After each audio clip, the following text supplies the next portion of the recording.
Hi friends, welcome to my channel. ఈరోజు చిన్ని serial గురించి తెలుసుకుందాం. చిన్ని కళ్ళు తిరిగి పడిపోతుంది. ఎందుకు పడిపోతుందో ఈ వీడియోలో తెలుసుకుందాం. నువ్వు సత్యమైన దేవతవని, నీ దగ్గర ఎలాంటి కోరిక కోరుకున్నా అది నెరవేరుతుందని అందరూ చెప్పారు.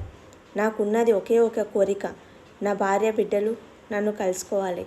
నా చిన్ని నా ప్రాణాలు కాపాడిన తల్లి నేను నా చిన్నిని కలుసుకోవాలి. శేషుల్లాగా ఉన్న నన్ను మంచివాళ్ళలాగా మార్చింది. నా కూతురు ఉన్నదో లేదో చాలా ఒక నరకం అనుభవిస్తున్నాను. వాళ్ళు ఎలా అయినా కనిపించేటట్టు చెయ్యు తల్లి. ఇదిగో అయ్యా గాజులు. మా ఇంట్లో ఎవరు ఆడవాళ్ళు లేరమ్మా, మీరే ఎవరికైనా ఇచ్చేయండి. చిన్ని వచ్చి మళ్ళీ దేవుని కోరుకుంటుంది. తల్లి, చిన్నప్పుడే మా అమ్మని కోల్పోయాను, అలాగే మా నాన్నని గిట్ట కోల్పోయాను అనుకున్నాను. అదే మా నాన్న జైలు నుంచి రిలీజ్ అయిందని తెలిసింది. ఎక్కడున్నాడో ఎలా ఉన్నాడో నాకు తెలిసేటట్టు చెయ్యు తల్లి. అమ్మవారి గాజులు వేసుకో, అంతా నీకు మంచే జరుగుతుంది. నిజం చెప్పండ్రా, ఆ రోజు కావేరించి నేను చంపేశారా? నిజంగా చంపేశారా లేదా?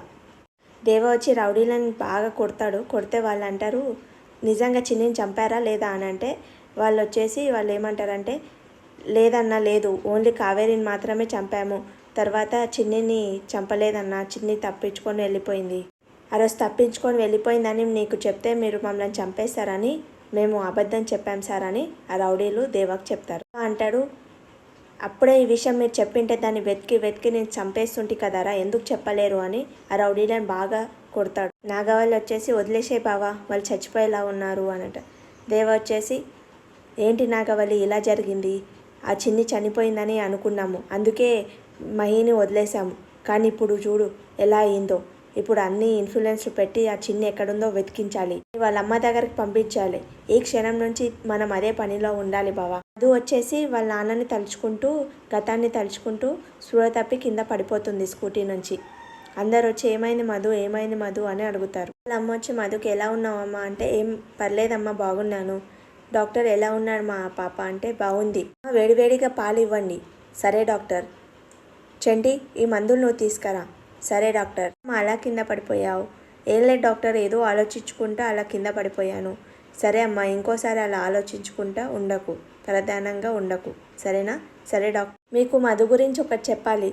ఏంటంటే ప్రతిదానికి తను ప్రధానంగా అయిపోతుంది. అంటే ఏదో ఆలోచించుకుంటూ నేను పిలుస్తుంటే కూడా పలకకుండా అలానే వెళ్ళిపోతుంది. దేని గురించో బాగా ఆలోచిస్తుంది తను. అంతగా ఆలోచించనీకే ఏముంది అంత ప్రధానంగా ఉండడానికి? ఆమె గురించి ఏమైనా ఉంటే నాకు చెప్పండి, నేను కౌన్సిలింగ్ నుంచి తనని మంచి చేస్తాను. ముఖ్యంగా అలా ఆలోచించడం, 24 గంటలు దాని గురించి ఆలోచించడం మంచిది కాదు. తన ప్రాణాలకే ప్రమాదం కావచ్చు. దయచేసి తనకి ఏమైనా ఉంటే నాకు చెప్పండి. అది డాక్టర్ జరిగింది, అర్థమైంది. తన పాత జ్ఞాపకాలు మర్చిపోవడం కోసం వాళ్ళ తల్లికి మాటించిందని అక్కడే ఆగిపోయింది. కిచెన్లో ఆపేసింది, కానీ మనసులో ఉన్న బాధ అలానే ఉండిపోయింది. తను రాజమండ్రికి వెళ్ళేసరికి అనుకోకుండా తనకు ఆ జ్ఞాపకాలు గుర్తుకొచ్చాయి. తండ్రి జైలు నుంచి రిలీజ్ అయిన తర్వాత తనను కలిసే వరకు తన బాధ తగ్గదు అని తను అనుకుంటుంది. ఎక్కడున్నాడో ఎలా ఉన్నాడో తెలియకుండా తన గురించి ఆలోచిస్తూ ఉంది 24 గంటలు. ఖచ్చితంగా తన గురించి ఆలోచిస్తుంటే నిద్రలో కూడా తన గురించే ఆలోచనలు వస్తాయి. అయితే మెంటల్ డిజార్డర్గా మారిపోతుంది. అలా అయితే తనని మార్చడం చాలా కష్టం. మీరే తన ఆలోచనని కంట్రోల్ చేయాలి. సరే, నేను వస్తాను. అలాగే డాక్టర్. ఇళ్ళ నుంచి నా మనసులో ఉన్న బాధ మర్చిపోలేకపోతున్నాను. అందరినీ మర్చిపోయాను. మా అత్తయ్య వాళ్ళని, చందుని, లోహితని అందరినీ మర్చిపోయాను. మహిని కూడా మర్చిపోయాను. మహి వాళ్ళ ఫ్యామిలీని కూడా మర్చిపోయాను. గుర్తుపట్టడం కూడా మర్చిపోయాను. నేను రాజమండ్రి కాలేజ్లో చేరినప్పుడే నాకు వాళ్ళందరూ గుర్తుకొచ్చారు. ఎక్కడున్నారో ఎలా ఉన్నారో తెలియదు. బాగుండి మా నాన్న గురించి అన్న తెలిసింది. వారి దయ వల్ల మా నాన్నని కలుస్తానన్నా అన్నీ తెలుస్తాయే ఏమో. ఖచ్చితంగా అమ్మవారు నీ కోరిక నెరవేరుస్తుంది. నువ్వు దూరమైన వాళ్ళందరికీ నువ్వు దగ్గరైతావు మధు, ఊరుకో. అయ్యి వచ్చేసి వాళ్ళ అమ్మ అన్న మాట గురించి ఆలోచిస్తూ ఉంటాడు. తర్వాత చిన్ని అంటుంది, ఈ 3 నెలల్లో నేను ఎలాగైనా వాళ్ళని వెతకాలి. మహిని వెతకాలి, లోహితని, చందుని అందరినీ వెతకాలి అంటాడు. నేను 3 నెలల్లో ఎలాగైనా చిన్నిని వెతకాలి, లేకపోతే నా లైఫ్ స్పాయిల్ అవుతుంది. ఎక్కడున్నావు చిన్ని, తొందరగా రా. చిన్ని వచ్చేసి మహి వాచ్ పట్టుకొని, మ్యాడీ, నువ్వు నా లైఫ్లోకి వచ్చిన కొత్త బంధం. దేవుడు ఎవరిని విడదీయాలనో, ఎవరిని ఎలా కలపాలనో ఆమె నిర్ణయిస్తుంది అని అంటారు. చిన్నప్పుడు నేను మిస్ అయిన వాళ్ళతో ఉన్న సంతోషం నీ దగ్గర ఉన్నప్పుడు కలుగుతుంది.